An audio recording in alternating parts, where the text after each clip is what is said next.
Well, hello guys and girls of the internet. Long time no see again. These are getting really spaced out so far, aren't they?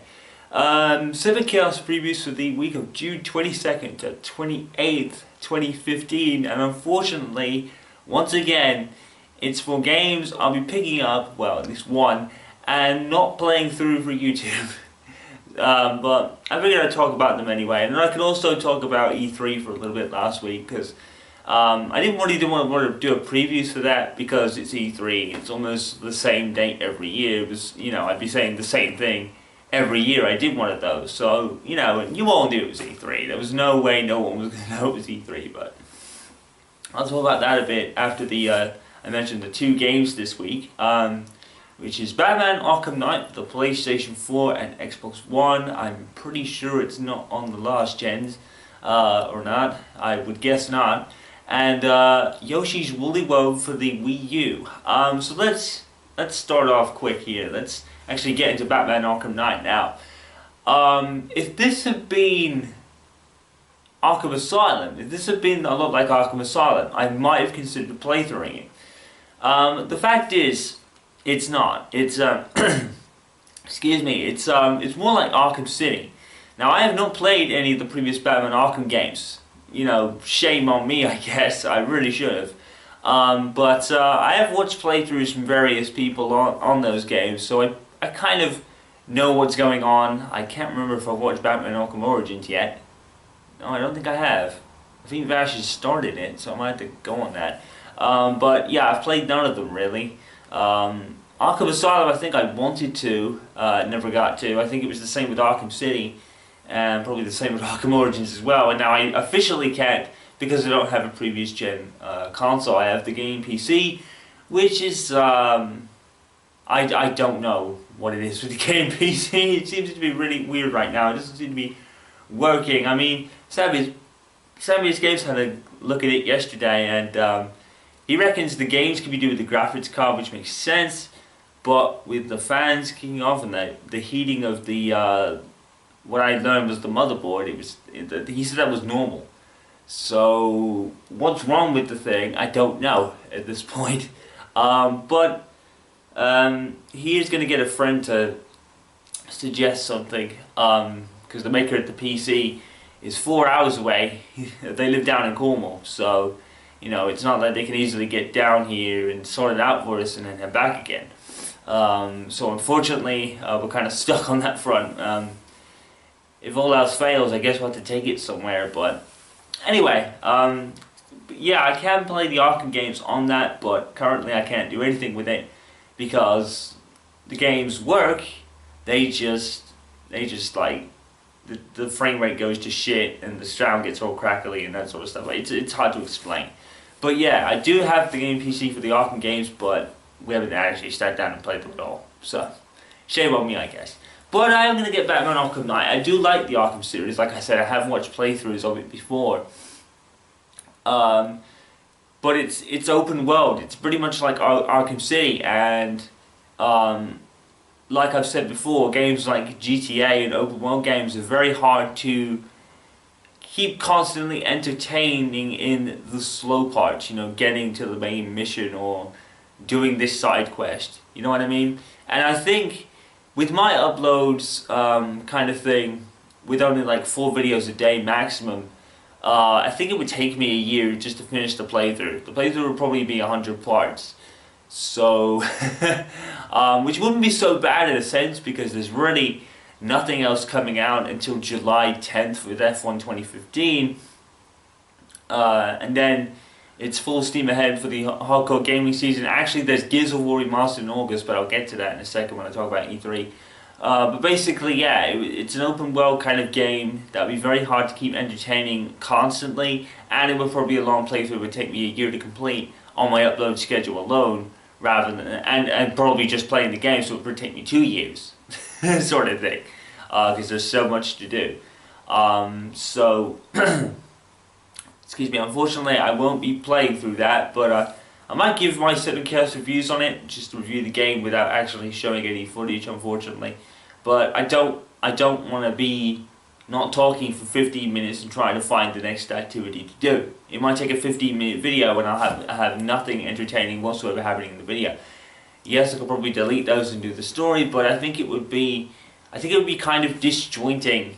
You know, it would kind of be all over the place, and you know, it would just be a clutter. I think Batman Arkham City rather, games like that and Grand Theft Auto, maybe in some cases Final Fantasy, probably not Final Fantasy as such, because that's I think 13 was more of an open world side quest game. I don't know if 10 is, but yeah, it would be very disjointing and very all over the place and just a cluttered mess on my uploads. And I'd probably have to try and find the most entertaining parts and put them in a highlights video. But unfortunately, I don't have the video editing software capable of doing that. So unfortunately, yeah, that leaves us a bit stuck. So yeah, I'll be buying Arkham Knight, but we'll be playthroughing it. But I'll probably give you my 7 chaos reviews if I ever complete the game, which seems unlikely. But we'll see. We'll see how that goes. That might take me a year to do yet. Yoshi's Woolly World I won't be picking up, but Lady Tomla will be. But again, I suppose I could, but I think Lady Tomla will be all over it because we've actually decided that I'm going to get Batman Arkham Knight and she's going to get Woolly World, and she might want to play Woolly World until she get her version of Black Knight. So, and I'm going to be all over Black Knight. What? Arkham Knight? Sorry, Black Knight. Where did that come from? Arkham Knight. Sorry. So it would be, yeah, she would want to play Woolly World until she get a copy of Arkham Knight, and I could be all over Arkham Knight myself. I could love the game and want to keep playing. So I might not be able to fit Woolly World in. Plus I've got some stuff that I'm doing with Killer Instinct at the moment. You guys haven't seen it yet because I kind of want to stop uploading fighting game stuff for a bit because I've uploaded a bunch. But so far recorded Madness sets for TJ Combo and for Maya. Basically what I'm going to do is record the other characters' Madness sets that I did for the second half of Season 2, if you like, from Omen down to Arya. But I never got to do that with TJ down to Riptor. My TJ and Maya tag team Madness that I did actually got put on a hard drive that got stolen from me, along with my Last of Us remastered playthrough, and that will be coming back. I will be doing that again. So obviously I'm massively bright right now, it's sunny as hell. But yeah, Yoshi's Woolly World for the Wii U, which Lady Tomla will be getting. I'll probably have to play that at intervals, so, and I might be all over Arkham Knight anyway, so I don't think that'll be happening either, unfortunately. Sorry. Sorry for sounding like shit. The seasons are changing and now I'm in hay fever mode pretty much. Or cold mode, whichever. So that is that pretty much. Arkham Knight, let's actually talk about it a little bit. It's basically going to be Arkham City, Arkham Asylum, you know, all the gameplay from the Arkham games. Yoshi's Woolly World is going to be basic Mario or Kobe's Epic Yarn. You know, it's not really going to be much difference between any other games in those previous series. There's not really much to talk about there. So, let's actually bulk this video out with E3 thoughts, okay? So, E3 of course was last week. We watched all the press conferences we could. I'm going to give you my thoughts on them right now. We'll start with Microsoft. Now, Microsoft was pretty good. But I think Microsoft have probably learned a very valuable lesson. And I don't know whether this means anything, because I could be completely wrong, but it looks like they're going in the direction of not doing remasters anymore, thanks to the announcement of backwards compatibility for the Xbox One. Now I'm sitting here thinking, that's cool and all, but, you know, a lot of people say, oh, it should have been in from the get-go, and I'm sitting here thinking, well, aren't we supposed to be moving forward with technology, not backwards? You know, it's like, I don't know why it was such a requested feature. It said, oh, it's the Xbox One's most requested features. And I'm thinking, well, that makes sense. You know, I'm thinking that makes sense because everybody hates remasters for some reason. I personally love them. I personally think it's a great idea. Yes, we've had a lot of them over the last couple of years. We have, admittedly, yes, but it hasn't really annoyed me because it's been of games that really do deserve them. I mean, there were a few questionable ones. I mean, Rayman Legends, why? You know, the Wii U version was outstandingly better, and over the console version. So I don't know why they would do it for the Wii U, the Xbox One, and well, the Xbox One really. I think it's on PS4, but yeah, that was a bit of a weird one to me. I think Tomb Raider was probably an odd one, and The Last of Us, whether it was a good one, I don't know if they could have done much more with it, because The Last of Us was a fantastic looking game anyway. The same with Tomb Raider. It was absolutely fantastic looking games that I don't know if even like 1080p 60, it was probably just to get 60 frames per second out of them. That's what I think those remasters were, but I wasn't like annoyed by them or anything. I just think they were way too much at times, but you know, it's not like I personally ran out to Sony or Microsoft saying I want backwards compatibility for my console, because let's face it, we're supposed to be going forwards in technology and not backwards, and now they're hindering themselves, and now that takes away the possible remasters of, say, like Gears of War 2 or 3 or Halo Reach, because no one will want to do them because everyone could get the Xbox 360 version and play it on their Xbox One. And I'm sitting here thinking, man, that's a real screw up. Yes, it's nice that they're listening to the fan base, but the fan base is just technically just a fed up of remasters. You know what I mean? But I think remasters are better than playing emulated versions of Xbox 360 games. I think they're personally better. You know, you get the high-res graphics, you get the 60 frames per second. Whereas, you know, people are going to be like, wow, it's, you know, we get to play Xbox 360 games on Xbox One, but here's my thing, you're playing the Xbox 360 version. You know, it was like my friend Rob tweeted on the Monday it was out. People were like, great, we get to play Rainbow Six Vegas when Rainbow Six Siege comes out. And I'm like,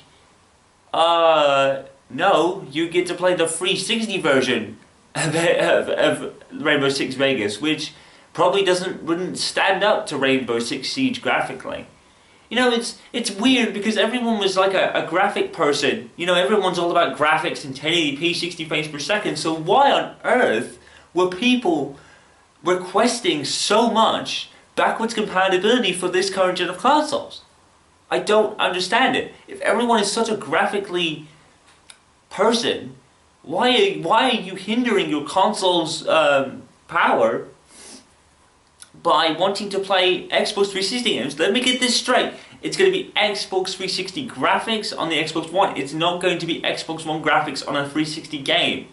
That's what I don't get. Why would people want to do that? If they're such graphic people, why would they want to play Xbox 360 like graphics on the Xbox One? It just doesn't make sense.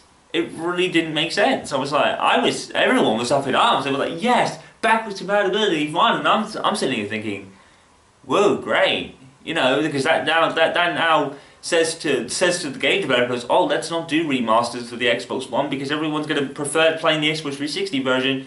And I don't really understand why. I think Halo Reach deserves a remaster. I think Gears of War 1, 2, and 3 deserve remasters. I believe Rainbow Six Vegas actually deserves remasters. The second one was excellent. I love that game.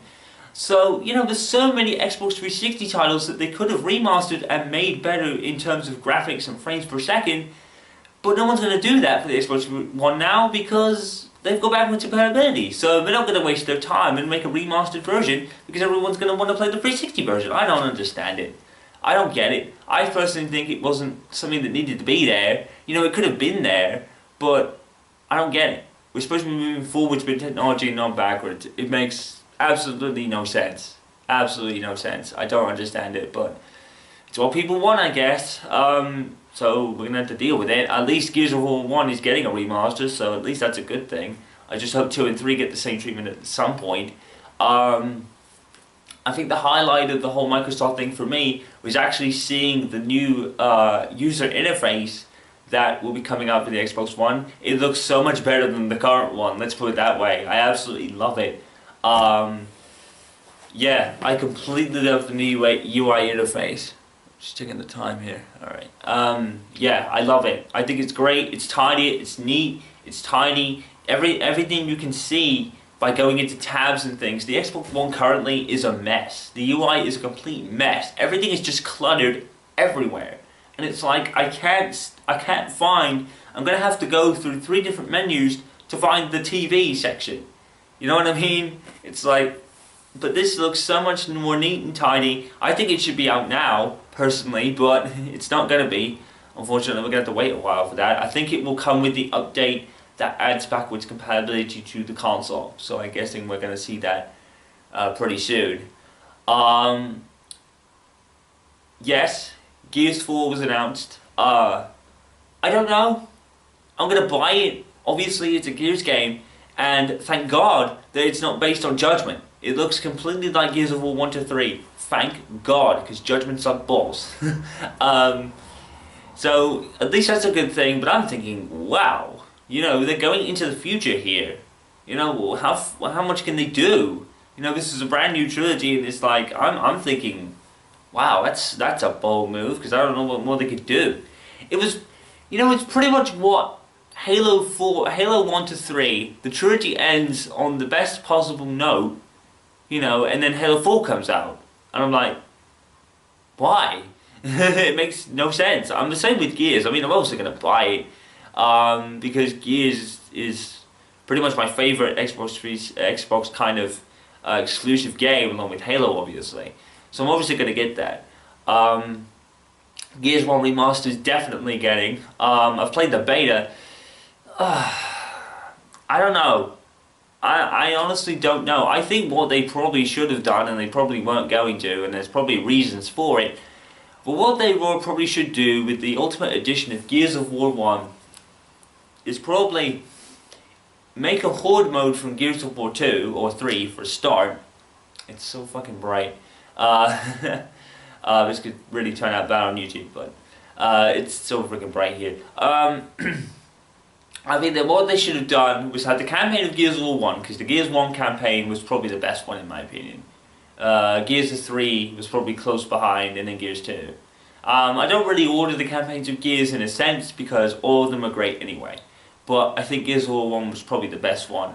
It had pretty much everything. So, and it opened the door to one of the greatest franchises ever made for Microsoft and Xbox in particular. So, why not?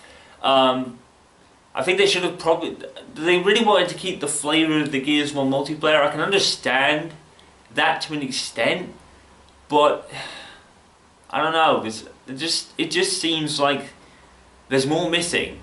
You know, this is the Ultimate Edition of the game, so why not bump it up to 5-on-5 multiplayer? That really worked for Gears of War 3. Gears of War 3 had the best multiplayer. I would say that. Now obviously they can't have the Gears 3 multiplayer because it's not Gears of War 3. I understand that. But they have Team Deathmatch and King of the Hill brought over from Gears of War 3. They have those game modes. And they're supposedly bringing Thrash Brawl Cole to the COG side, who is also in Gears of War 3. So what's with the 4-on-4 and all that stuff?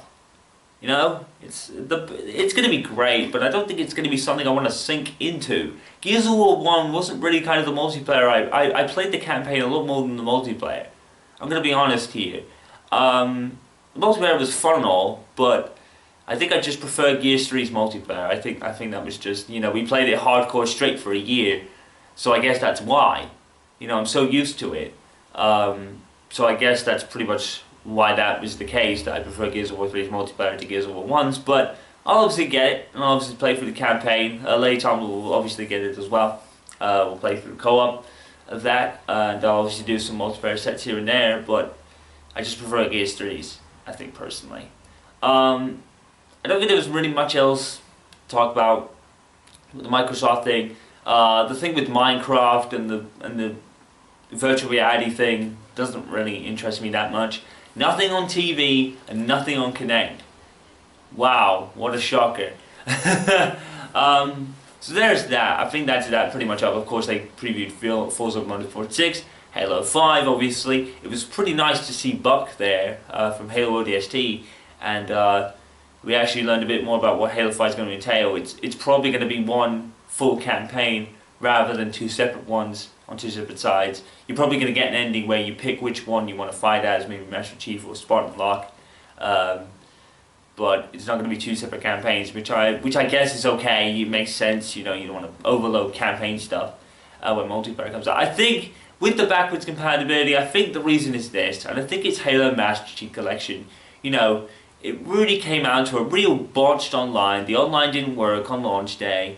I personally think people were really picky about that, but I can see both sides, you know what I mean? You know, it's the next gen consoles, this is the Xbox One, your multiplayer and your servers should work day one from the get-go, but I think people were way too picky and really didn't realize that, yes, this is 4 multiplayer games they're doing here. That's going to take up a lot of server time, and obviously no game is perfect online day one. I think it was just the fact that no one could connect to a match probably on day 2 and 3, but it did take a while to find matches on day 2 of the game, so I guess that's why. And I think Microsoft has said, right, so this doesn't work, so let's put backwards compatibility in our system. I just don't know if it's a good move. I think remasters are a better idea, especially for Xbox exclusives like Halo Reach that needs a remaster. You know, Halo ODST and Gears of War Ultimate Edition could be the last remaster we see for the Xbox One. And that's pretty sad, but it's what the people want, I guess. You can't argue with the people. Microsoft need to sell their console, and unfortunately this could be its biggest selling point, which is pretty sad to see. But for me, because I think remasters are a better idea, but you know, who am I to criticize? I mean, we get the UI, so at least that's something for me to look forward to, but backwards compatibility, no, I don't think I'm really going to use it. I could use it for maybe a couple of games, but I don't think I'm really going to put much time into it. I think I prefer remasters, basically. Alright, so that's enough about that. Let's go on to Sony next. Sony had a real surprise, didn't they? I'm not going to say no company won E3, because I think they were always good as each other, quite frankly. Sony and Microsoft pretty much cancelled each other out. Sony came out with... what did they actually do? I don't know. You know, it was kind of some stuff we'd already seen, like Uncharted 4, and then a remake of Final Fantasy 7 came out of nowhere. Everyone was fucking hype. It was fucking crazy. Khalib, I think, was probably going nuts with Final Fantasy 7. I think he was going nuts at the Xbox One, but I don't know what his reactions were with the PlayStation One. But Final Fantasy 7, when everyone went crazy, like holy shit. You know, it was complete hype over Final Fantasy 7 Remake. I really am going to get that, because that's one Final Fantasy I have played. Again, I won't record it because it will probably take forever to do. But really nothing on something I was really looking forward to. I did, even with Square Enix, which I'll go into in a minute. You know, they had that Deus Ex trailer, but I think at the end of the PlayStation conference was the biggest shock I think I've ever seen. No one expected this. Now, Microsoft actually has its timed exclusive rights to Tomb Raider, Rise of the Tomb Raider. I'll personally get it for the PS4 because it looks better graphically, and probably, you know, I played the definitive edition on the PS3 and 4, so it makes sense. Sony, the end of the Sony guide, nothing on PlayStation Now, which was a bit confused by, nothing about real release of PlayStation Now, that really confused me. You know, they had this shitty space game that I don't care about. I think they talked about Tearaway at one point. You know, the sports to the EA and stuff like that. I think they did Rainbow Six Siege, I think, no, they did Rainbow Six Siege at the Microsoft conference when they announced Vegas. I can't really remember. There was nothing on the Phantom Pain for Metal Gear. There was nothing on that, which was a bit weird. But that's pretty much coming out pretty soon anyway. But I think at the end of the conference was the biggest shock in gaming history when Sony actually announced a partnership with Activision, and they got exclusive first look at DLC content. Basically, their map packs are now going to be first on the PlayStation 4. What a steal from Sony that is! That's a massive steal. That's going to increase sales dramatically for the PlayStation 4. Yes, people will be hyped about the backwards compatibility for the Xbox One, but Call of Duty is still the biggest game in history. People are going to want to play the DLC first. I think Sony got to win here. Personally, that's the biggest thing they could have done. That's the only possible thing they could have done, and they did it. They stole the exclusive. They pretty much stole the exclusive DLC rights, or not exclusive DLC rights, but the DLC like first rights from under Microsoft's nose. Payback for stealing Tomb Raider, I guess. But yeah, that's a big step forward for Sony. And not only that, they announced remasters of Heavy Rain and Beyond Two Souls. Holy shit. Thank you, Sony. Sony have not given up on the remasters. They're still doing them. Even Yoshida came out and said, I know there's going to be people that complain about it. That's just the way the internet and life is. We're not stopping them. We're doing more. Heavy Rain and Beyond Two Souls, two of the biggest exclusives on PlayStation. Wow. PS4, you know, it's just increasing reasons to get one, isn't there? There really is. I'm so glad I picked one up first. I know, yes, I know Microsoft is going to have some great games like Gears of War and Halo, but Beyond Two Souls and Heavy Rain were two of my favorite games of all time. So, yeah.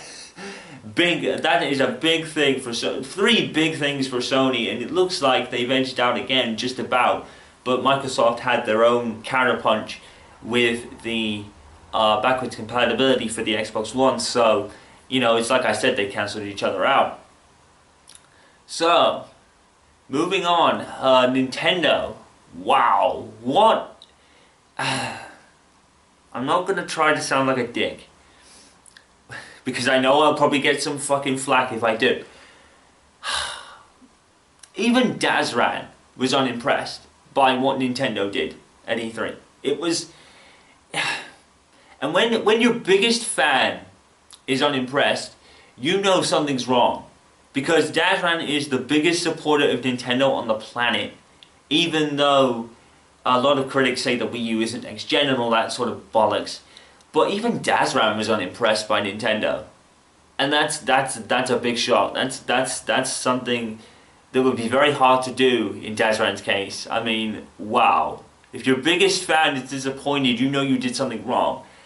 And well, they didn't do anything wrong. They just didn't show us anything really new. I mean, yes, there's Hyrule Warriors for the 3DS, but people have probably already played the Wii U version. Yoshi's Woolly World we already know about. Mario Maker we know about. Mario Maker's looking sick, by the way. You know, Star Fox we knew was coming out. You know, there was rumors. I guess it was just to confirm it. But did Nintendo really do anything new here? No, not really. It was all kind of stuff we already knew, to be honest. So yeah, that was a real doubter, frankly. It's just a shame. You know, it really didn't really show anything new. It was all kind of stuff we kind of knew about. Yeah, there was Hyrule Warriors for the 3DS, and I think there was this new Zelda coming out, but you know, it was kind of really nothing there from Nintendo. And I think that's just because the third parties are on the Xbox One and PS4. I think the fact that Nintendo's first party hurts them when it comes to E3 at least, but their first party games are kick-ass. So, you know, even though we don't really have a lot of E3, the games they do show will kick ass. That's the thing, it cancels it out again. Nintendo don't have a lot to show at E3 and it looks disappointing, but Star Fox we know is going to kick ass. Hyrule Warriors is on the 3DS is going to be great, because Hyrule's on the Wii U is. No Pokemon, which I was pissed at. I was like, oh god, no Pokemon? Are you fucking serious? That sucked. They need to make a Pokemon for the Wii U, man. Seriously, if Pokemon doesn't come out for the Wii U, it will not sell. You need to make a Pokemon game for the Wii U, and I'm not talking about Pokemon Rumble or any of that bollocks. I'm talking about an actual Pokemon game that is on the handhelds. Remake Pokemon X and Y, goddammit. You know, that's the only thing you need to do. Remake Pokemon X and Y if you have to. I wouldn't care. I'd pick it up and I'd play the fuck out of it, and I'd do a freaking playthrough. That is the only thing I would actually make an exception for games like RPGs. I would play through Pokemon. No matter how long it took, I would play through Pokemon games because I love those fucking games. So I make it. That's kind of an exception to the rule in my big game not willing to play through thing. But you know, Pokemon I would certainly make an exception for. So just even if it's a remake of X and Y, release a Pokemon game on the Wii U, damn it. So yeah, that was kind of like, Oh. I've just remembered something. Sony opened with The Last Guardian. The Last Guardian still exists. It's still real. Yes. Thank God. Thank goodness for that. I forgot about that. I was like, holy shit, The Last Guardian is still alive. Holy crap. It's like, yes. That's gonna be great. The animal's just so big and cute. It's like great. Yeah, but yeah, that's crazy. Sony had a crazy E3 to be fair, but it's like I said, I don't think anyone really won because Microsoft counterpunched with the backwards compatibility and the new UI and story modes for Killer Instinct and Halo 5 and Gears of War 4 and Gears of War Ultimate. It's counterput. It was an even E3 this year. It really was between Nintendo and between Sony and Microsoft anyway. Poor Nintendo just didn't really have a lot that we didn't know about. The kind of stuff with Nintendo we kind of knew about already. They'd already announced the Smash characters before then. Smash Bros. U characters. So I have to get a set of those online at some point. Then we go to the companies, I guess. EA. We used to talk about EA. It was all about the fucking sports games and Star Wars. Star Wars is looking amazing though. I gotta say that. Square Enix, holy shit, fucking Deus Ex. It looks fucking amazing, doesn't it? Nothing on Life is Strange. I was so pissed. I was like, what? Life is Strange is one of the biggest games of the year to come out, but again, it just got nothing. Nothing. It was like, oh my god, are you fucking serious? Nothing on Life is Strange? Are you serious, dude? I was like, oh great. But I think we all kind of know what's happening with Life is Strange. To be fair, we're kind of halfway through the season, the episodes. We know episode 4 is probably going to come out in maybe about 2-3 weeks or so. So nothing really needs to be said about Life is Strange as well. Even though I was immensely pissed they didn't mention anything. You can probably kind of understand that. EA also talked about Need for Speed, but I completely missed it. I've never been a really big fan of the Need for Speed games. I've never really picked one up and played it as hardcore as I probably should have. I think that was pretty much it. Yeah, I think that was pretty much it. Ubisoft obviously had theirs with Rainbow Six and something else, which I can't remember. And that was pretty much it for E3. So yeah, no real winners this year. I think Microsoft and Sony cancelled each other out. Nintendo's lack of third-party content and new first-party stuff was kind of hurting them a little bit. We didn't have anything on the new Zelda from Nintendo either. So that was a bit sad, the Zelda for the Wii U I'm talking about. So yeah, it was a pretty even E3. I think everyone had their fair share of good stuff. I don't think anyone particularly won. But it was one of the best E3s in a long time, I think. I think one of the best E3, probably the best E3 I've ever watched over the last few years was definitely the new consoles. But this one was probably second best in the last few years I've watched E3, so definitely a good one this year. It's probably on demand on YouTube right now, so if you missed any of it, go check it out, but I don't think you have. So, there we go. There is all my thoughts on that. No real winners this year. Nintendo sadly on a bit of a downer. We kind of knew everything that Nintendo showed us. We kind of knew it was coming out already. Yoshi's Woolly World got an American delay, which is weird. We're getting it like 2 months, 3 months early. We're getting it this week, and I think the Americans have to wait till October. So I was like, shit. Everything is coming out in September, by the way. I noticed that. Everything is coming out in frickin' September. It's crazy. It's absolutely nuts. There's about 10, 20 games coming out in fucking September. So me and Lady tell them that they're going to have to pick and choose what we buy. We're probably going to have to drop LEGO Dimensions completely. Because I know Metal Gear's coming out in September and I want to play through that. And the Uncharted Drake Collection's coming out 9th of October. So I'm not buying anything around that date because I want to fucking play the hell out of those games. I'm definitely going to record those. So yeah, I think that was pretty much it. Nothing really else to talk about, so that's it. So this video was... I cannot see the timer here, that's annoying. Oh, it's already half hour apparently. Oh, okay, that's pretty cool then. That's not too bad. So yeah, so it was a bit of a long one, but I thought I'd get my E3 thoughts out there all in abundance in the same video, considering the games I had to talk about this week. I'm not really playing through them. And there's going to be very similarities with the other games in the series. Like I said, Arkham Knight's going to play like Arkham City, pretty much. And Yoshi's Woolly World is probably going to be playing like mostly like Kirby's Epic Yarn. So that is that. I guess the last thing I should really say is probably look out for a channel trailer 2015 version from me, probably today if I can get it done, because I haven't done one yet, and we've been through 6 months of the year. I guess because there isn't really much news since that last trailer, but I want to get a new trailer with this camera, because this will be the camera I'm pretty much using for the rest of my vlog time on YouTube anyway. I don't think I'll be switching camcorders anytime soon, and I guess I have more of a direction for the channel now, and I know what I really want to do with it, so I guess I could really talk about that. Alright guys, that is pretty much it. Sorry this video has gone extra long, but I thought I'd get my E3 thoughts out there. I guess that's it. So I'll see you guys next time on the 7CS Previews. Peace out.